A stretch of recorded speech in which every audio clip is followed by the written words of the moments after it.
A very good afternoon to everyone. I am going to talk about managing the failings filter.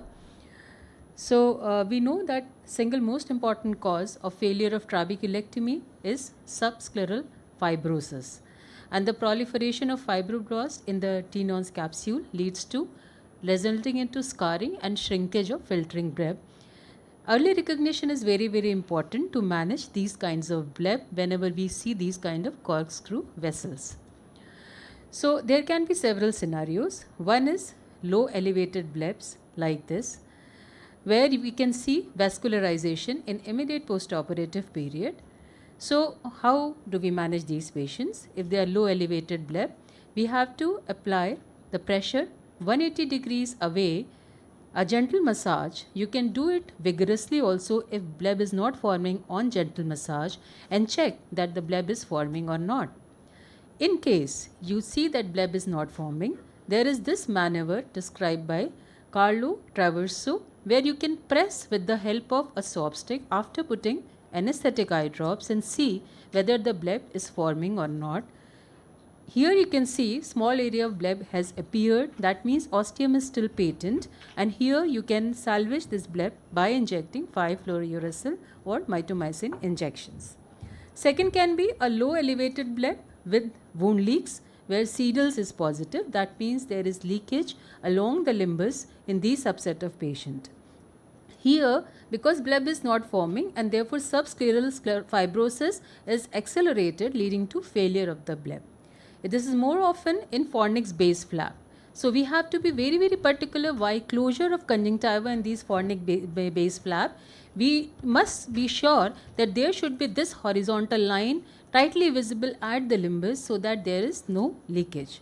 Suppose you have a leakage, you can put a large diameter lenses over to this area which can press and therefore accelerate the bleb formation. Although even if you don't have these kind of large diameter lenses, even the bandage contact lenses which can cover the limbus and the junction of suturing, they can be used and they help in promotion of epithelialization at limbus and subsequent bleb formation. Now there can be another scenario where there is a low elevated filtering bleb with releasable sutures like this. So what you have to do, you need to release these sutures and see whether the bleb is appearing or not.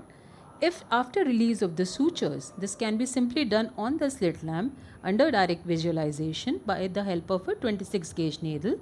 Pulling from the knot side is an easier thing.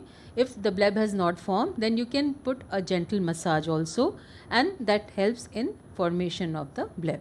Otherwise, if it is a non-releasable suture, you can also do laser suturolysis. Now, next scenario is a flat bleb with subconjunctival fibrosis, where we have to identify two important signs of failing bleb and looking for the patency of the ostium. So, what are the signs of bleb failure?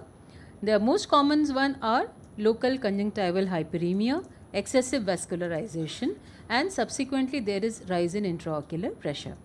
So, and there is loss of microcyst and eventual flattening of bleb, and here you can see that this is the anterior segment OCT photograph, and here the bleb has failed. So, how to determine? We need to do gonioscopy, as just now Dr. Ravindra also showed. We have to identify this patent ostium, and otherwise you can see that there is this iris which is blocking the ostium, and similarly here you can see a closed ostium. So in cases of closed ostium, you know that now even the needling is not going to help, but if the ostium is patent like this, you know that needling will help. So it is important to assess the timing of bleb needling, which is very crucial. You can use 5-FU or mitomycin C depending on your preference and choice. Sometimes you can even enter the anterior segment while doing bleb needling. Anterior segment OCT guided bleb needling can also be a choice if you have the intraoperative anterior segment OCT. So if here you can see this partial thickness scleral flap is visible, so you can simply do it on the slit lamp, and this is the encystment of the bleb which is happening in this patient. So you have to go with the needle with 5-FU and release all the adhesion and inject 5-FU. Make sure that it doesn't leak onto the surface of cornea, so you have to press it with the help of a soap stick. Now, if it is not nicely visible, as in this particular case, you take the patients to OT, and here you can see encystment of bleb. So you need to release all the adhesion. You can also go subscleral, and you can also go inside the anterior chamber. Then you have to inject the 5-FU, press it with the help of soap stick so that there is no leakage of 5-FU into the onto the surface of cornea, which might be toxic. This is after intervention, the bleb. Sometimes if a bleb encapsulation is appearing like this, even treating conservatively will help by aqueous suppression and by increasing the topical steroid. That might help in some of the cases. So when bleb needling was exclusively done in operating theatre, 50% of the respondents, and in operation theatre by 56% of patients, and on slit-lamp by 12% of patients. It was done either of two antimetabolites, but it has been found that when done with mitomycin C, it has longer survival rate, and therefore now MMC is being preferred. These are pre-bleb needling and post-bleb needling photographs to show that many a times we can salvage our bleb by these simple maneuvers. To summarize, I would say that preventing a bleb from failing, and it starts from the very time immediately after surgery. So it can involve stepping up the medications or simple techniques. Releasable sutures are many times very, very helpful. Bleb needling with mitomycin C is nowadays choice.